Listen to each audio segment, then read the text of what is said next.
Hi, I'm Tara Lynn of Geek Saga Entertainment, here with my co-host Manny for the Geek Saga Show series, The Media That Made Us. This series focuses on media that the two of us consumed in our younger or maybe even just slightly younger years, media that helped shape our current interests and that we still love.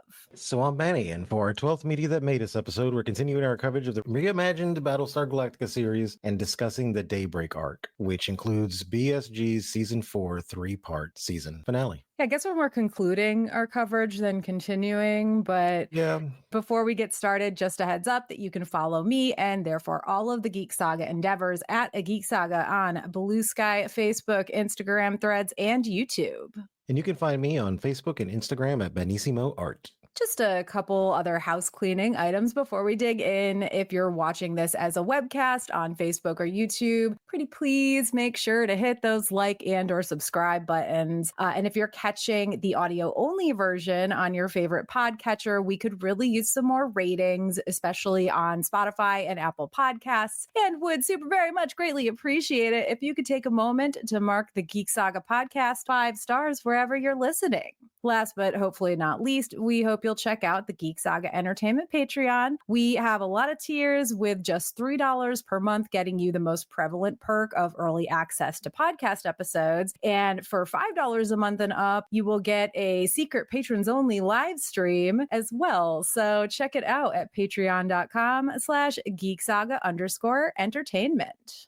Our format for this Media That Made Us series includes our top 5 moments that made it, basically our hot takes from the portion of the series we're covering, followed by any insights we've uncovered from rewatches and or being longtime fans. And while we're only covering the 3-part series finale in this episode, we had a tough time narrowing down these top moments, which we'll begin with the Galactica truly sticking the landing to kick off her final battle, or should it be the Galactica truly sticking her own ending? Right? Jumping right up next to the base star and then ramming straight into it. Like chef's kiss, man. Really stuck that landing and that ending. Yeah, the whole final battle scene, it was just really exciting. It was very much just like a last stand kind of battle. And then the fact that they just like ram a fucking hole into this fucking hive. I'm glad it wasn't like reinforced or anything like that. Maybe they had other base stars crash into it by accident. They're like, hey, Jeff, we're going to have to, put some more shielding on this thing because no, Galactica didn't care. They're just going to sandwich their way right through it. I guess that there's a chance the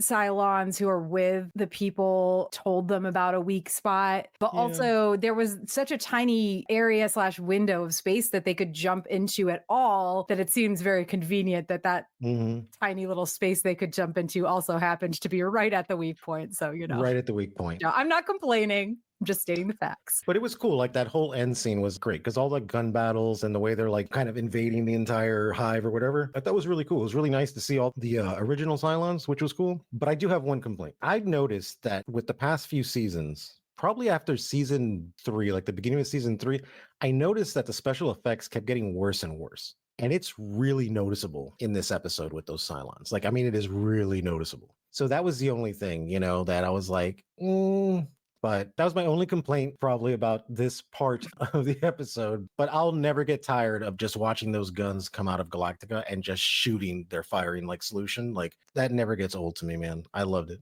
Yeah, I wonder if, and I probably could have tried to look this up or maybe even ask Dean, but I do wonder if earlier in the show, they were using more practical effects and later in the show, they were trying for more like circa 2000, whatever it was, 7, 8, 9 CGI. And that was the difference in the quality. Because when you've got really great practical effects, but not so great CGI, that's when it really shines through in all the good ways.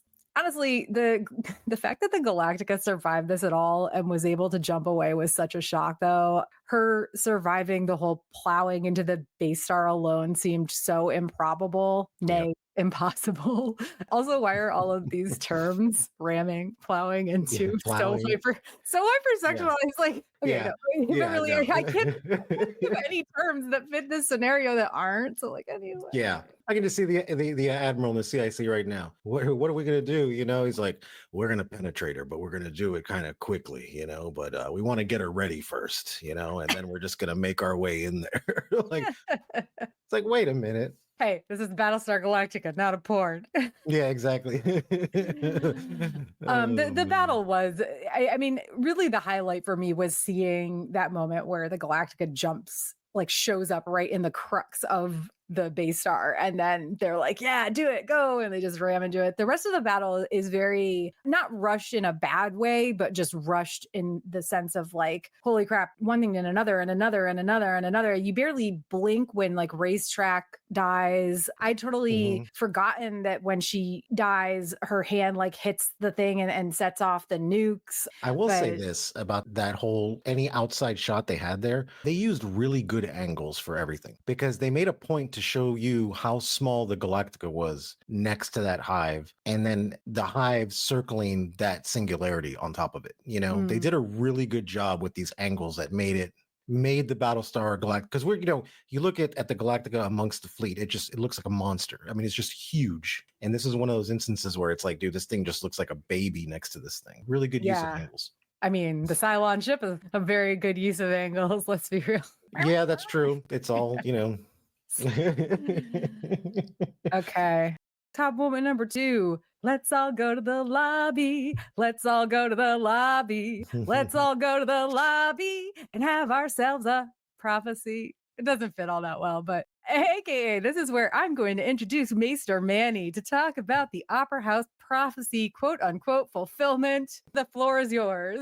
Thank you. It's been a while since the ending of House of the Dragon season 2, but the Maester's back now. We're going to take a step back into the ancient times of the mid 2000s, when I saw the episode that first showed the Opera House prophecy. I understood its meaning completely. It was very clear, running through me like a river, that was to be the first prophecy of the great Maester Manny that will be forever spoken about in the great halls of Maesters for all time. And the prophecy goes as such. Here we see a clash of two worlds. Okay, we see the president of humanity, Laura Roslin, who is stuck in the old ways, and the other is Boomer, or Athena, I guess, later, or whatever. But Boomer, right? She wishes to keep her child from harm, and she does not trust her child's fate in the hands of humanity. And as they're now frantically running through the lobby of sorts, near the concession stand, as they chase Caprica and Gaius, who are now walking together with Hera in their arms, the child of Boomer the Cylon and Hilo the Gentle. As the Cylon mother of the child and the leader of humanity run to dictate what the shape of the future will be like. But they are both mistaken, for Gaius and Caprica showed up to the opera early and will be able to be seated. The doors close before Laura and Boomer can get to Hera. They're too late. This clearly means that all the ways of old are to die. Only 3 will survive to usher in the new Cylon human civilization. The old will die in their old ways, as the prediction went.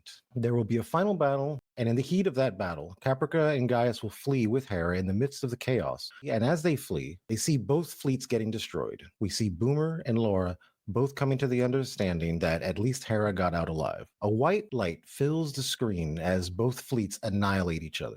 We then see Hera drawing more notes. Gaius, being a scientist, puts 2 and 2 together and realizes that she's actually writing coordinates. They jump to the location and they find this Earth. From there, they will build a new civilization. They'll probably be locals, so they'll have babies and stuff. That was the prophecy that was written by Maester Manny. And in the case of that prediction, it turned out to be fucking false. Terribly false. Okay, that's not what happened at all. That's not what happened at all. The prophecy of the Opera House was not a prophecy. It was more like a premonition. Okay, there was no real thing that came out of it. It was literally a prophecy of, oh, we're going to chase these people down the hall and wind up in the same place anyway. There was no consequence to that prophecy. In my eyes, it was literally pointless. It was completely pointless. Maybe it's because I was like raised Christian. So, like you read these things in it and they're so cryptic and it's like, wait, but what could it mean? What could it be this? But it's like, dude, that's like me, like, okay, I had a dream that I was walking down this hallway and then I opened the door and there was like a salad waiting for me. And then the next morning I'm having this epiphany where it's like, wait a minute, I'm in my hallway and there's a salad waiting for me. Like there's no consequence to it. It's just like, it's like a premonition.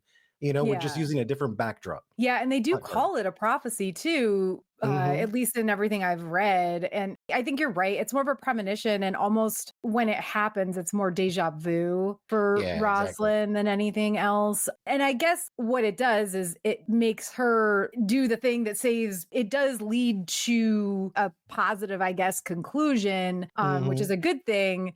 And maybe she wouldn't have gone through with it if she hadn't had that dream, that premonition, whatever. But yeah, it's not a prophecy. It wasn't a prophecy, even though they've called it that. And they built it up for a while. And that's how I came up with my theory of it. I was like, dude, this is clear what's going to happen. These people are chasing each other for this kid, and no one's going to get the kid except for Gaius and Caprica. And it made a lot of sense because Caprica at this point was way more compassionate. She was more of like a person. And Gaius was very much changed. You know, he was a little bit of a religious nut, sure, but he wasn't really that religious nut. He was just more like calm-minded. He was everything. And I was like, oh yeah, these are the perfect people to like usher in the new civilization now, because these people are not about the old anymore. They've let go of their old ways and they're trying to move forward.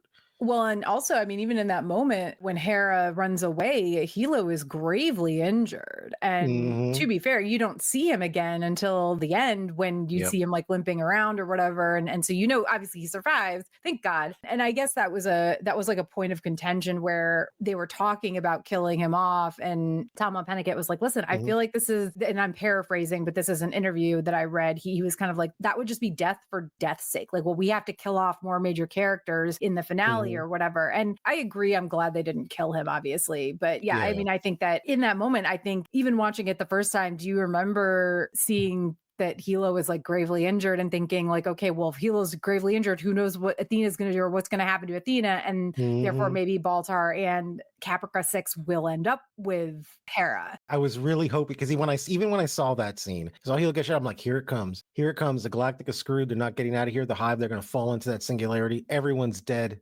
Gaius and Kara. I was so like, I would have put money down on my own. That's exactly what's going to happen, because that's what the prophecy told me, and that's what it was building up to. And that's why I hate fucking prophecies.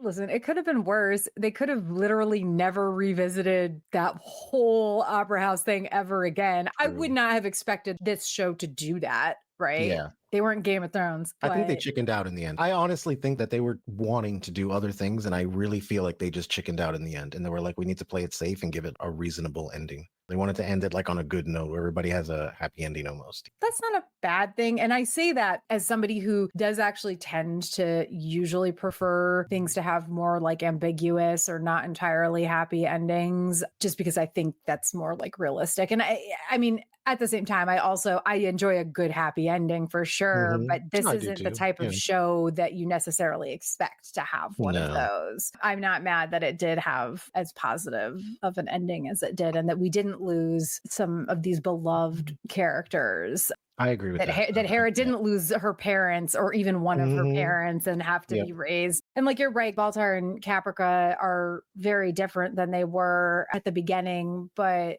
you still don't want this little kid to, like, she should be raised by her parents who love each other and love her. And it was a good ending, and I don't feel like my ending would have been better. It's just that the way the show was building, it was building with this point of like destiny is what it was. So the fact that they had this Opera House prophecy, I was like, well, this has to mean something, right? Because everything in the show, the song, everything's building up to something. And here comes this prophecy and it's coming true now. So now it's like, oh, something's going to happen. And it was just like, hey guys, you locked the door in front of us. Can you let us in? Oh yeah, sorry about that. Here, come on in. This is where we need Patrick here with Patrick's prophecies to talk to us about how not all prophecies should come true and everything. So I'm gonna, which I also agree with, but I just feel just the way it was built up. It was built up like it was something really important, and in the end, it was nothing important. You just predicted that you'd be running down the same hallway chasing after the same people. That's it. Yeah. Well, before we go on to the next top moment, just to reveal, I was hemming and hawing about what I actually said, which was like, let's all go to the lobby. But the other option was, let's all go to the CSE. Let's all go to the CSE. So, but I fucked it up because I put concession stand down here that I just totally stumbled over when I said it. So that's what listen, we're doing it live. We're doing it live. Fuck it. Doing it live. Oh gosh. All right, next up. Oh man. All right, the deal is struck until Tori is struck dead. That's right, the final five were going to give resurrection to Cavil's faction, but Chief went on and ruined it for good reason. Yeah, I was gonna say, like, to be fair, he had his reasons. The whole thing where they had to share literally everything about themselves with each other and everything they've ever done, and you can see how nervous Tori is, for fuck's sake. Like, yeah, you should be, girl. And she's like trying to insist they've all done bad things. And you got to wonder if maybe she'd confessed before they started the process, whether things would have gone differently. I suppose honestly, that's kind of neither here nor there because Mhm. she doesn't confess. And it's a big Mhm. what if anyway. And as soon as Chief sees what she did to Callie, he breaks the Mhm. connection to just straight up snap her neck. Yeah, just Good crush job. her neck. Just Good crush job. her neck and just tossed her out like a piece of trash. Yeah. Yeah. I Yeah. mean, did you see how violent that throw was, like after he killed her? It's just like, wow, Chief. Mhm. But look, I mean, can we talk about the Chief's anger issues though? He really seems to have a Yeah. problem with it. Yeah. However, in this instance, I'll give it a pass. Tori had it coming. It was well deserved, but Jesus, how fucking aggressive was that? It was hardcore, but like a little too hardcore. I was like, bro, The look I on mean, I his face was scary. was scary. It was straight up fucking scary. So, but I'm glad it happened because I thought it was really stupid to like give Cavill's fractions resurrection to begin with. We Mhm. all know who Cavill's character is. Do you think for a second that he's gonna like just let it go and be like, okay, great, he's gonna come back again? And then Mhm. he's like, well, now I know where they are, so I'm just gonna nuke them and then we'll keep the planet for ourselves because he's got this weird god complex. So no, it was a terrible fucking idea to begin with. Yeah, I can't foresee how that ever would have worked out. So I'm glad that they did something to negate it happening. But yeah, Mhm. I also agree about Chief's anger issues. Again, this is not the first time he's been violent with a woman specifically, too. Granted, the Callie thing that happened way earlier in the series wasn't quite the same because Chubby Berry did not actually know what he was doing at that time, but still. And also, yes, Tori did a fucking terrible thing, but Callie was on the cusp of committing a murder Mhm. suicide that Yeah. involved Nikki, who at the time Chief still believed was his son. Though honestly, now that I'm saying that, shit, like Callie knew Nikki wasn't Chief, so why did she have him with her at all? Yeah, I don't know. Like I know this is likely a retcon issue, but now that I'm It's a thinking about retcon it, it's issue. like, why did you have the kid leave him with his real dad? It's real dad. Hot dog. Yeah. Our favorite hot dog. Hot Dog's doing great raising that kid, carrying him around, picking up the pictures of the people from the memorial wall that haven't been claimed yet. Exactly. He's not fighting with the chief for like custody. Chief is just like, oh, whatever. It's your kid. Take him. Get him out of here. Yeah, Like yeah. whatever. Literally, they land on a planet, and Chief is like, "I'm gonna go find the most remote place that exists. Yeah. Fuck all Yeah. y'all, including the child." So honestly, Yep. listen, props to Hot Dog. Props You to got to Hot give it to my Dog. boy Hot Dog. He's at least he was living his best life, the best life he possibly could live on the Galactica there and making babies. That's cool, man. Proud of you, Hot Dog. Proud of you. Moving on to top moment number 4, the Starbuck formula, Mm. aka the formula to finding a truly habitable planet. Starbuck plus song equals New Earth. I really did enjoy that the song had like more meaning. It didn't just like bring them in. They heard it, and I thought at first, well, okay, the song was just being played in their head so they can all find each other. But no, it's literally playing the coordinates to where they're going to wind up. So I thought it was cool. I don't know. It was just a destiny moment, like for all of them. Like, what was this song? Why is everyone hearing it? I guess it's like God humming it in their head so they can find their way home. Honestly, I really liked it. I felt like they've done some really wacky things towards the end of the series, but this to me like really worked. Even though this wasn't like a prophecy thing, this was certainly like a destiny thing, and it was played way better than the fucking opera house bullshit. Honestly, I loved it. And when she's like entering the like coordinates and it's doing all these flashbacks and stuff of, Kara Yeah. Thrace and how everything is kind of coming together, I was like, dude, destiny moment. This is fantastic. I loved it. Fantastic. And listen, I go back to our previous episode, the Arc of Despair episode, where we talked about what Starbuck might be and how she could Mhm. possibly have been half Cylon. And Hera gave Starbuck specifically the picture that Mhm. included the notes for the song that Starbuck then assigned numbers and then used those numbers to jump them to a habitable planet. Hello. Yep. Angel Yep. my ass. At best in my head, I say she is a half Cylon and that she is like everybody's head Starbuck. Baltar had head 6. She is Mhm. everybody's head Starbuck. Yeah. Listen, I don't know the details. I don't know how it really happened in the end. Like you said, there's so much left but Yeah. I'm not hating on it. I'm just saying. And Yeah. yeah, you're right. The flashbacks while she's plugging in the numbers. And also it's building up. And of course, now we know, but the first time you watch it, the sort of Mhm. anxiety of like, what the fuck is gonna happen? On Yeah. top of that, before they even see Yarth, Yeah. Uh, Before they even see Earth over here, that is the crack that breaks the mothership's back. Yep. That was it. It was done. And that scene, it was like an extended scene of watching the Galactica just twist around like a rag, you know? Like it was so wild. Laura Roslин's like, where have you taken us? And it just focuses on Kara's face. And I remember watching this with a group of people. And the second the shot changed and you saw the Galactica flying over a moon, like we all knew what it was at this point, and everyone stood up and yelled. And they were like, yeah! Very Independence Day shot there, BT dubs. Yes, very Independence Day shot. It was Which Independence Day did come out before this, so just saying. Yes. That's why it's an Independence Day shot. It was fantastic. So good. And of course, it was Starbuck. It was important. Starbuck plus all along the Watchtower equals ER. Yep.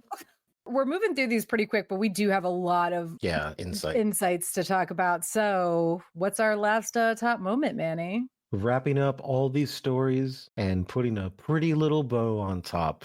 Well, sort of. There are definitely like some big hopes here that I guess thankfully pay off, or at least have paid off as far as we can see through the very end scene of the series. We'll get to that in a bit. But first, so the people, the humans and the 6s, 8s, and 2s, they're going to spread out across the land and trash their tech to live like and with the locals. Real big assumption, by the way, that even without the tech, the locals won't be like, what the fuck are y'all wearing? Why are you guys so loud all of the time? Leave us the hell alone. Yeah. Okay, they don't have guns and computers and shit, but like Caprica just walks up in her red dress. Exactly. She doesn't. They're all wearing the most normal clothes they could possibly wear, but even like their BDUs and shit are so futuristic compared to like loincloths. I can't remember if they show much about what the locals are wearing, but they don't even have language yet. So I'm pretty sure they don't have shoes or anything like that, you know? Yeah. And then you go showing up with these combat boots. And then the Centurions are given their freedom and their freedom ride, the base ship, so that they can find their own destiny, all on the sheer hope that setting them free alone will break the cycle of violence. Listen, I applaud their positivity in this moment. I can't believe it still exists at all, but I do applaud it. It's like living in this world right now. I can't. I have zero positivity left in me most days, so they're like rolling a lot of dice at this point. This is just a group of people who are fucking tired and have accepted their fate regardless of what happens. They're like, you know what? I don't care anymore. Just whatever. Give them the base ship. Sure. Fine.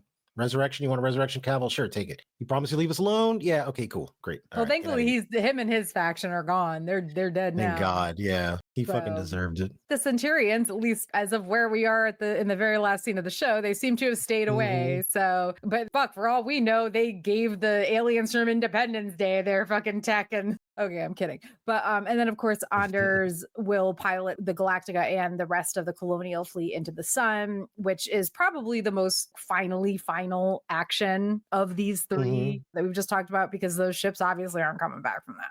So no, they're gone. The concept hits deep for me, you know, because as much as I enjoy tech, I have a lot of days where I want to grab all of my technology and throw it into the fucking sun and just live like normal people used to fucking live, because there's so much noise in it. I understand it. And even though like it seemed like the population was all of a sudden agreeing to it, at first it was like, and then I thought about it. And I probably when I'm older now, like I understand it more. So I'm like, yeah, I'd fucking do that too. I'd be like, yeah, sure, get rid of all of it. We can just start over.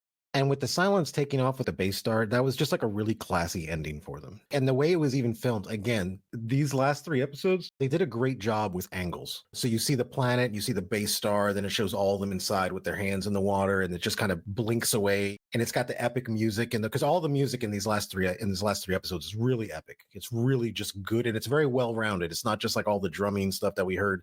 So it's very orchestra, very beautiful. And I thought that was fucking great. And then my favorite scene, probably my favorite scene of the entire series, is when Adama is getting on the Viper, right? He's on the deck and there's no one else there. He's clearly the last man on board aside from Anders. And he's getting on his ship and he flies. And as he's flying, he's like right next to the Galactica, you know, and you can see like how messed up and how like wrinkled the Galactica is from all the beating. And you see the words on it. And then the song kind of goes into its change as he changes his view and looks straight. That's the point where you're truly like, he's saying goodbye to the Galactica at this point. and you see Earth, and then it jumps right into Anders' speech about like Mm-hmm. perfection, and you see the entire fleet, and it's going off into the sun, playing the original Battlestar Galactica theme. And it was just so fucking touching. And then the fact that you never see the Galactica get destroyed. You Yeah. see it going towards the sun. We know it gets destroyed, Mhm. but they never dishonor her by showing her getting Yep. destroyed.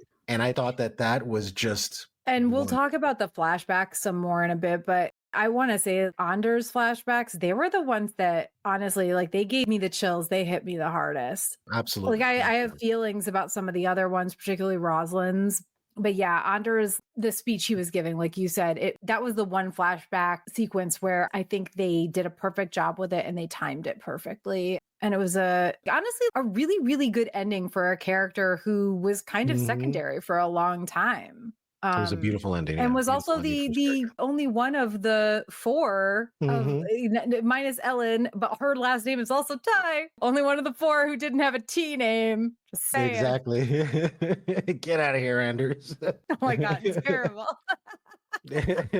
You know who has a T in his name? Hot dog. No, but it doesn't start anything. So No. oh no, wait. His name is Samuel T. Anders, I'm pretty sure.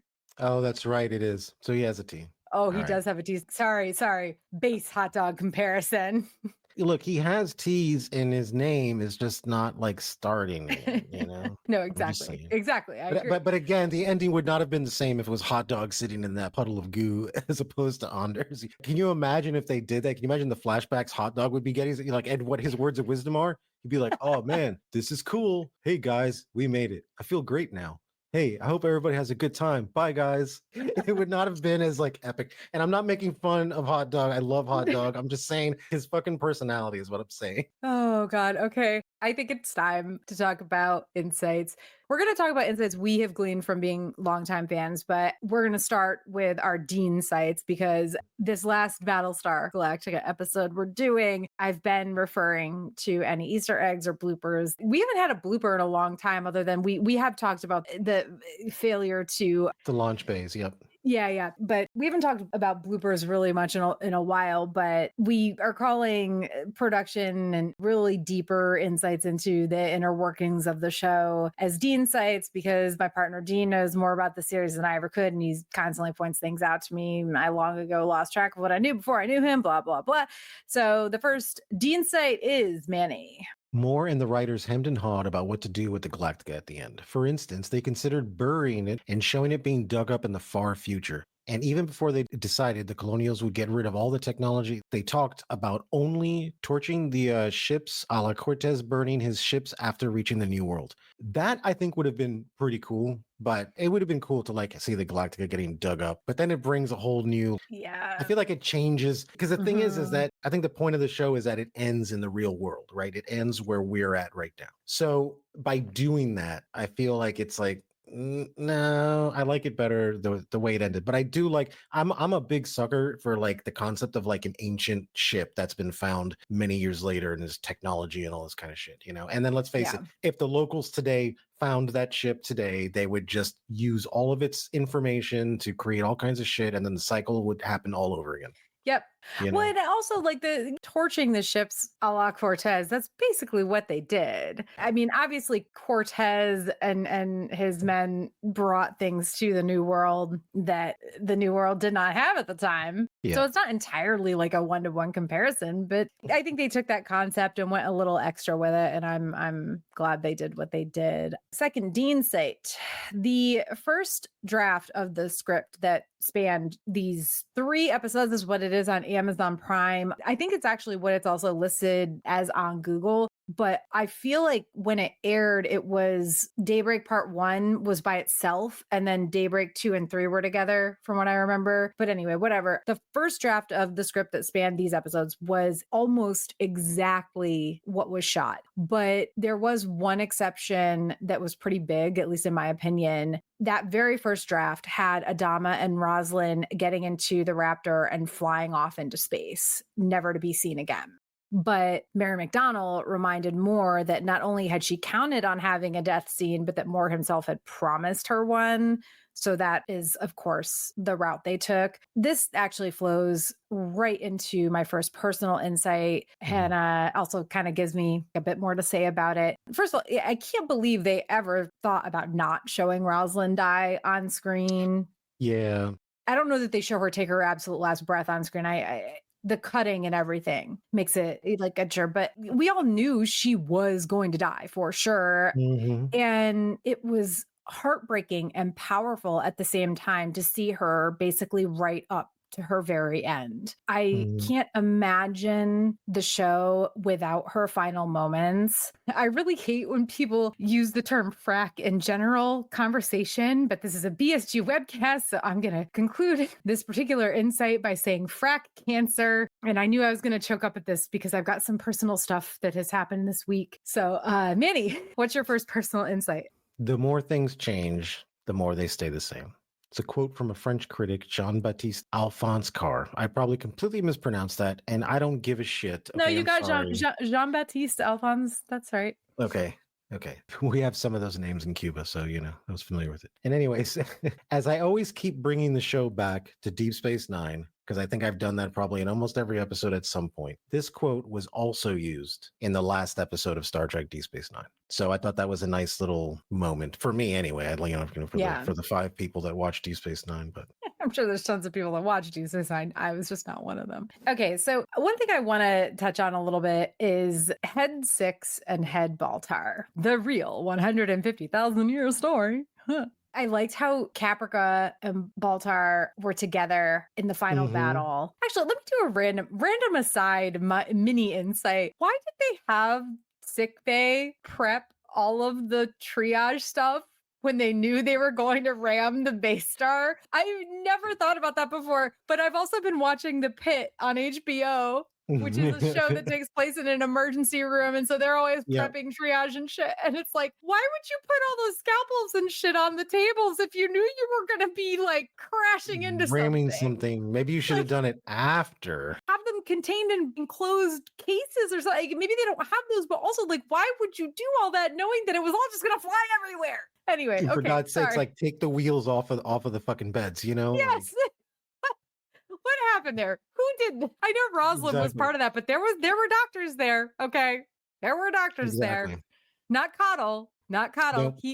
Oh God, actually, shit. I'm going into another mini insight. Can we talk about how Coddle offered to be part of the Hera rescue mission, and Adama was like, "Nah, man, you good." Yeah, we cannot lose another we cannot lose basically our only doctor, I think, at this point, as far as we know. But I love that Coddle fucking offered, because of course he did, because we love Doc Coddle. Doc Coddle and hot dog. Fantastic. This is the Doc Coddle and hot dog stand webcast podcast. And I really, hands down, dude. And I love how like Rosalind broke him in that scene when she's being all loving towards him, and he's just like, yep. I don't know what to say. And she's like, don't say anything. Just light a cigarette and grumble something and just go. Light a cigarette.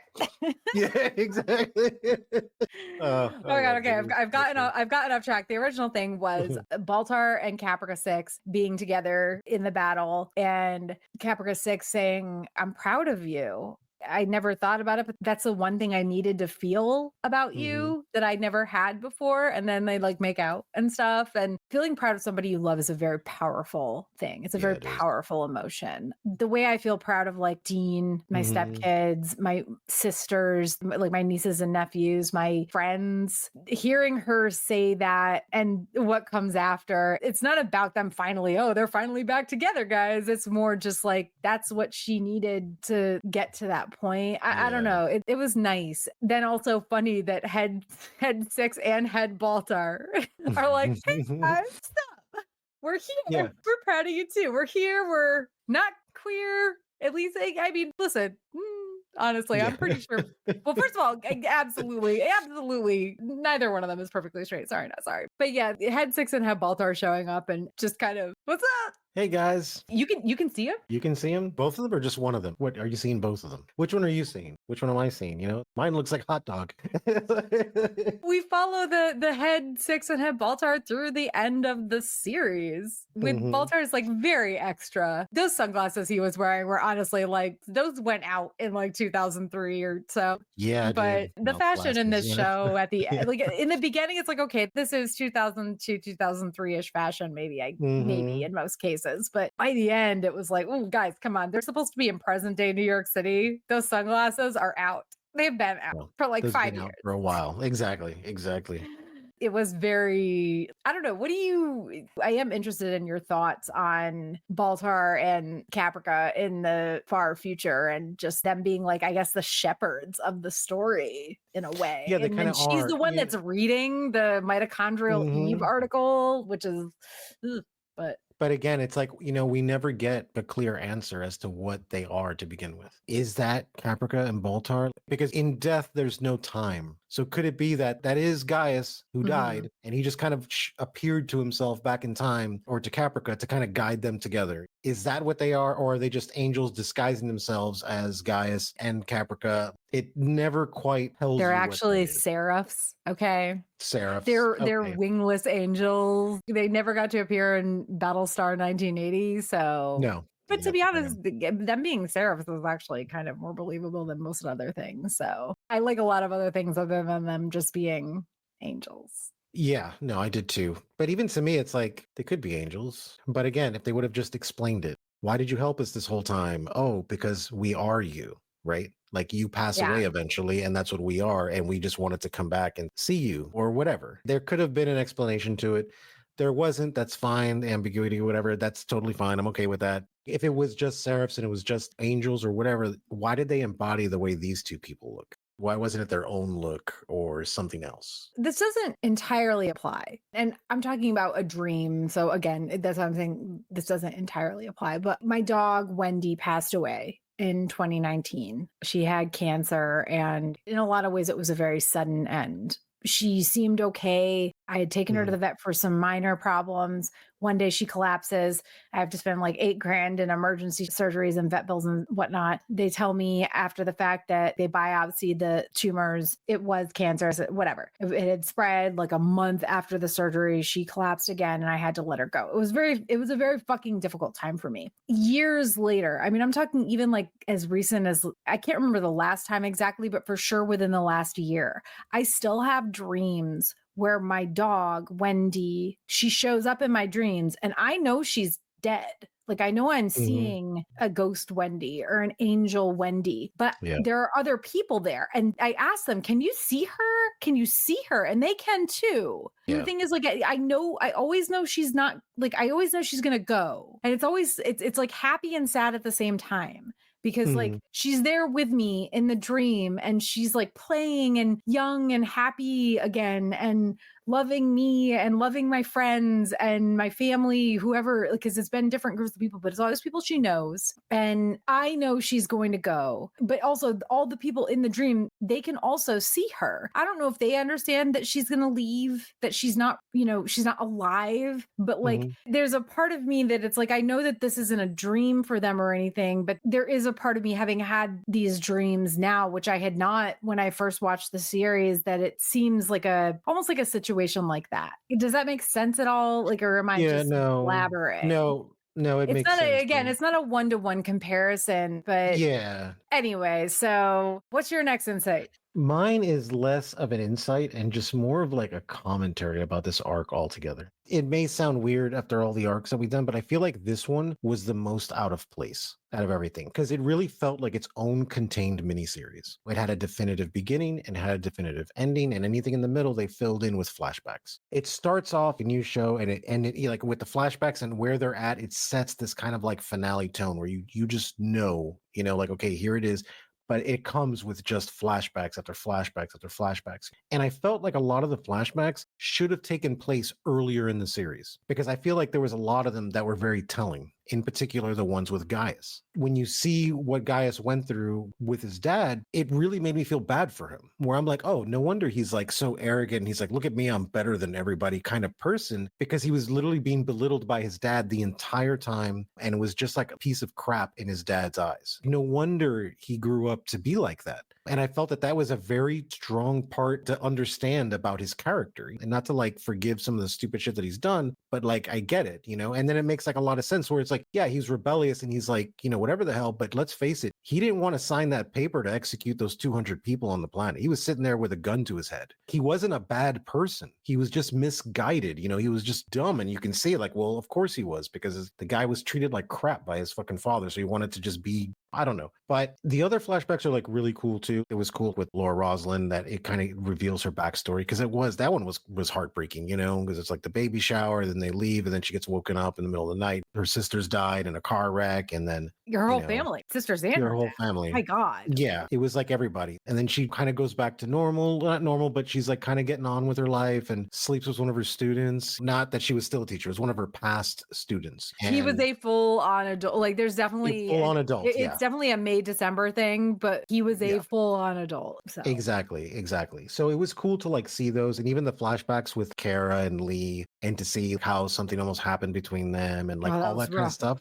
Yeah. But I thought it was really fucking cool. You know, like, wow, this is like really good stuff. I overall enjoyed it. It's just that it was jarring. It just threw the pace of the entire show off, because it made me feel for a second like I was watching a different television show when they were doing these like flashbacks. Again, none of them were bad. They were all good. They did great for their characters. But I'm like, why are you doing this at the very end? It almost seems like it's almost like a filler, because let's face it, there isn't much that needs to happen in these next 3 episodes. Kill the Cylons, go to Earth, throw the stuff away, and we're done, you know? So they could have done that in 1 episode. But I liked it. It was cool to see like Caprica, like before the fall and all that kind of stuff, and the way life was, and it wasn't much different than what we do today. Things like that. Like I said, it wasn't bad. It was just different. I just felt like it was off, like slightly skewed watching these 3 episodes. This is something I actually read a bunch about after watching these episodes and in preparation for this webcast. I guess more in the writers knew that the network was going to push back on the length of the series finale episodes, whatever.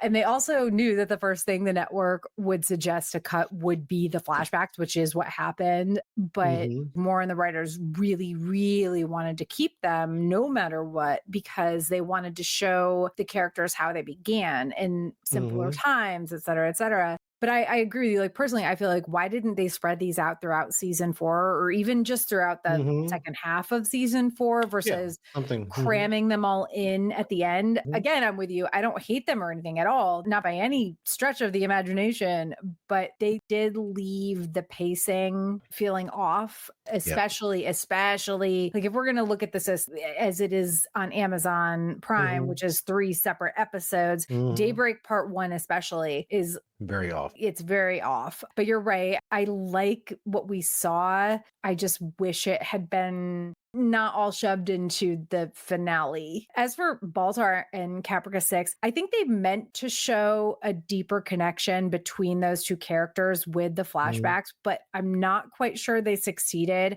I think the thing with Baltar's dad, and even the subsequent conversation where Baltar offers to show Caprica the defense mainframe or whatever, made Baltar look worse, but Caprica look better. Maybe the things I've read didn't communicate that properly, but that's how it felt to me. Baltar, yes, his dad is being a dick, but also we don't know what his dad has been through. We don't know what for all we know, he has dementia.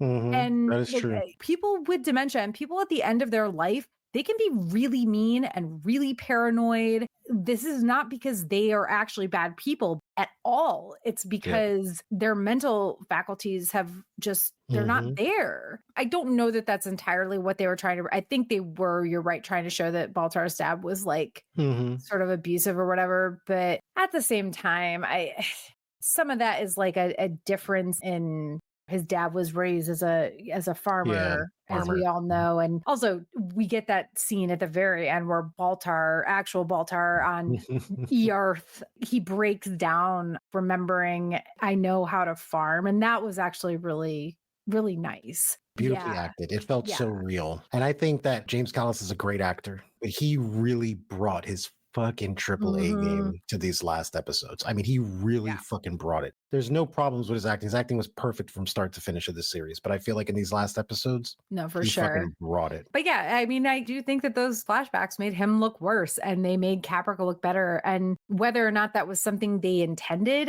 part of me has to imagine they did, even though I didn't necessarily see any explanation or wording Mhm. about that, because making Caprica look better makes the Cylons look like it gives her that extra humanity. I mean, I don't know. I didn't feel from those flashbacks like she found Baltar's father a better place only because she wanted in on the mainframe or whatever. I felt like she did that because she saw that they were both Baltar and his dad were miserable and he was losing nurses because his dad was a mean old man. And she was Yeah. like, well, I found a place where he won't feel that way. Maybe he'll Yeah. be nicer because he's in a place where he's happier. And I don't know. I guess I could be wrong, but I've always felt that was more out of. I didn't feel like she was trying to, because Baltar didn't even like his father. How much is that really going to affect him? And even when he's like, well, I guess I'll show you the defense mainframe now. And he's like, the things men do for love. It all felt very like, the things men do for love. Almost still felt like he was being the fake one and she was the one who was being real. So not entirely against how that turned out. Yeah, I agree.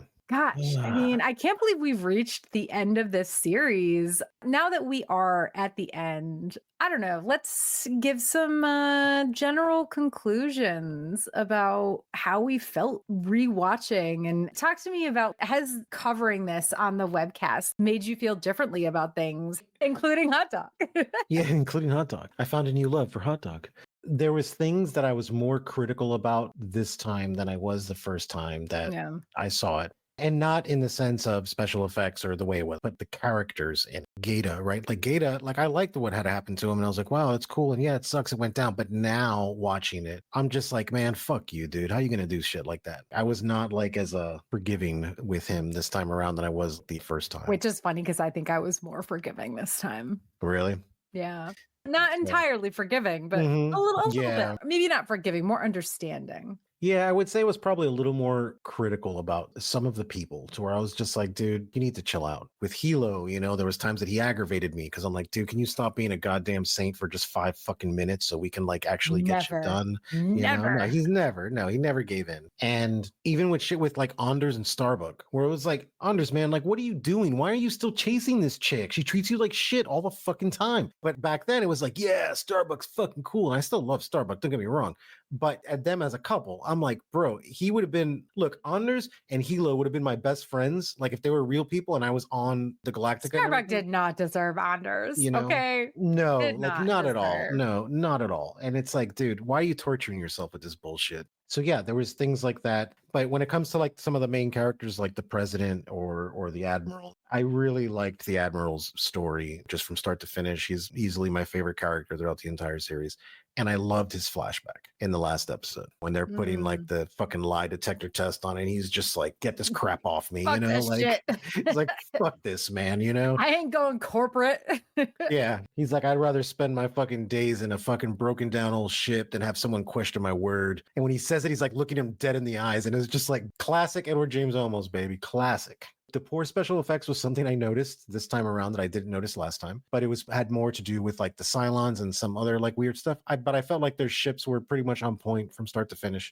So it was like little things, but I still felt like the same way about it. This is still one of the greatest shows that I think ever Fuck yeah. hit the television. Like from start to finish, it was perfect. Even now, I certainly appreciated the ending more now than I did back then. Back then it was more jarring because it was just like, what is the fact that they find Earth wasn't the problem. It was like the angels and then Kara and like all this stuff was a little more jarring back then. But then now kind of walking into it and knowing it was like cool. And it was less disappointing because I already knew what the opera house scene was. So I was like, okay, I can't be disappointed at the outcome because I know what it is now. Yeah, I think that I was more forgiving of some things. Maybe not more understanding of some things. Zarek at the end for sure. I was more understanding and looking at his actions in a different way. Not saying that they were right necessarily, but I think I was actually, I don't know. I don't think this changed the way I looked at things a ton other than that. Like, I think I was more forgiving Mhm. or more understanding of things. I did get to air my grievances about Callie a lot, which, like, Mhm. I don't know if it's an unpopular opinion that Callie is awful. And I don't like saying it because I don't want it to sound like I don't like Callie just because, I don't even know. I just don't. I think the Nexium thing definitely It made it that it worse, actually, now that I it's think cert about it, yeah, really. it certainly tainted it for Real me real because life, sorry, real life shit. yeah, no, it certainly tainted it because the first go around, I loved Callie. And when Callie died, it was like, it was a heartbreak for me because I loved her. I was like, man, I love Callie. Yeah. And this time around, I'm just like, oof, this is I weird. definitely found a new appreciation for hot dog. Yes, yeah, exactly. I think we will all fans will eventually come to know Hot Dog and they'll appreciate him for what he is, what he Well, should have they been, one of the final five. if they listen to our podcast, our webcast, maybe they will. But Yeah, there you go. listen to us. Hot dog is the real savior of the story. Exactly, dude. I've always really loved Starbuck a lot. And I think that the first time, not my last rewatch, but let's say like my second to last, not Hmm. my previous rewatch, maybe the one before that, I was Hmm. watching it with a significant other at the time. And he ended up not finishing the series because of the Starbuck and Lee and them cheating on their spouses. Which I feel like, I don't know, man, you're watching a fucking TV show. That sort of like judgmental shit does not fly with me and when you're watching Hmm. media of any sort, but watching it with that person, I do think I got a little bit more of a negative opinion on the shit that Starbuck and Lee were doing. Not that I ever agreed with it, but I Hmm. think watching it with somebody who is so like bleh about it, but Hmm. then watching it again now, I did still bad, right? They're still Yeah. fucking cheaters, but watching it again with like a fresh mind of like having seen it the way I originally thought, having seen it that way, and now seeing Hmm. it again from a critic's point of view, I guess, in a way. Like Hmm. I don't want to call myself a critic. Yes, we have talked some shit, but we're not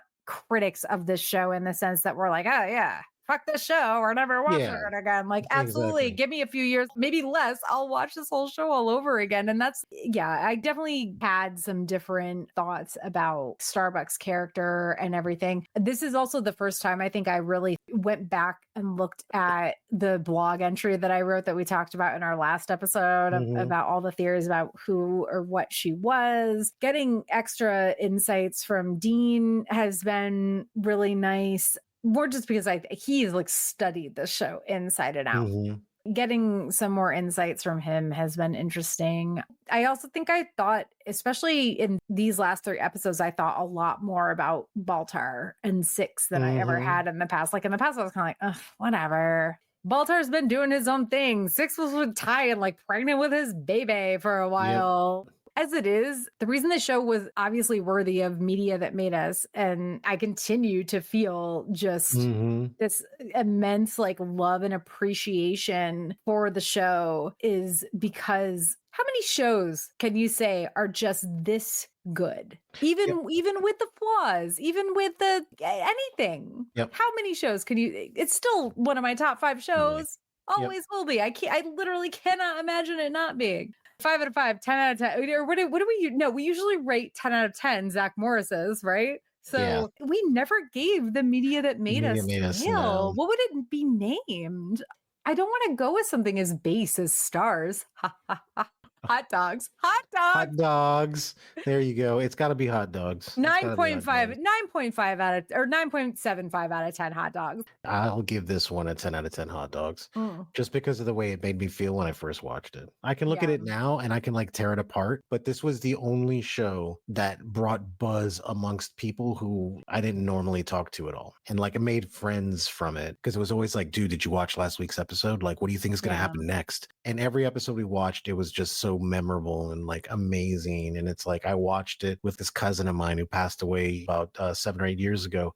And he was young and we brought him in to like watch it and he loved it and he became part of our group that watched it and we were just always so exciting. And like you can watch a bad show that's maybe a 6 out of 10, but when you watch it with a group of people and you feel the excitement of everybody getting into it and everybody doing it, It's like the Rocky Horror Picture Show is Mm. not a masterpiece within itself. It's an interesting movie for sure. Yeah. But what makes it fun is the group participation. It's everything that Oh, kind of I was goes in the along with it. musical at one point, and there you it go. was the most fun fucking thing I've ever done. Well, it was one of the most fun shows I've ever done. So yeah, so I guess when I'm rating the show, I'm rating more of the experience than anything else. And hands down, 10 out of 10. It was a fantastic experience. And it spanned such a huge change in my life because when the show started, I was a very different person than when the show ended. So when you see Daybreak and you see these people and how their life changed, it's like you grew up together almost. Yeah. So it was cool. 10 out of 10, man. Gotta give it to I didn't quite have that because I started watching it not long before the final season came out. So watching it live wasn't a thing I really experienced. Although, like, I had friends who watched it live who I would visit in Florida, in Orlando, when I was still like working seasonally for Disney. And they would like, oh, we're watching Battlestar live tonight. You sticking around? And I'm like, I haven't watched the show. And also, like, I'm going out with my friends because I'm here for like a week or whatever. And now I regret that because I feel like I would have had some of those experiences, although I would have kind of been jumping in like mid show or whatever. Yeah, But yeah, as much as we've picked things apart here and there, I don't want to say like, oh, we have zero complaints, but the complaints we're not complaining so much as we're just analyzing it. Exactly. Yeah, because I don't have any complaints about it. You know, it was a great show. And the experience, like I said, it was just extremely memorable. That's why I give it 10 out of 10, hands down. 10 out of 10 hot dogs.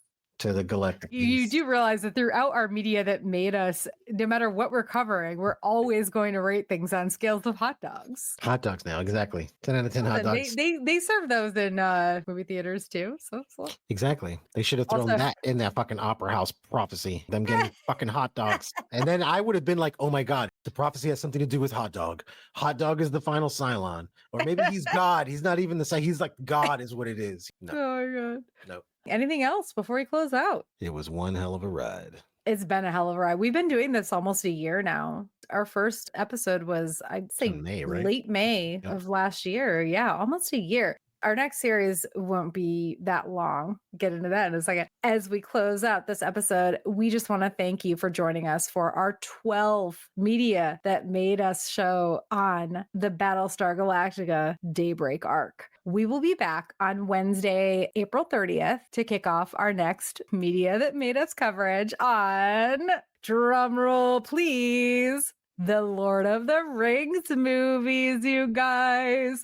We went back and forth about this. We have some really great ideas for future Media That Made Us series, episodes, whatever you want to call it. But we decided that next up, we want to do something a little bit shorter. So we will be talking about Return of the King, the extended edition, because P.S., extended editions only, bitches. Exactly. Only extended editions. Yeah, we'll have so much to talk about. I still can't believe, Manny, that you have not actually ever read The Lord of the Rings by J.R.R. Tolkien. No, I read The Hobbit. And like that was it, but I never. We're going back to House of the Dragon era. We're going to Hot D Takes era. I've read and you have not. So. I have not. I am the Unsullied. So yes, I have not been ruined by the books. I didn't know what happened in the movies. When I was watching the movies, it was like watching it. You better be careful. We're going to get hated on for that. Yeah, exactly. Oh man, I gotta watch out with it. So yeah, keep a weather eye out for the next episode to be scheduled. But again, Wednesday, April 30th, we're gonna be talking about Return of the King, the Peter Jackson film, obviously. In the meantime, please do not forget to like, subscribe, or rate us 5 stars wherever you're watching or listening. And as always, please also consider supporting us by backing our Patreon at patreon.com/Geek Saga _entertainment.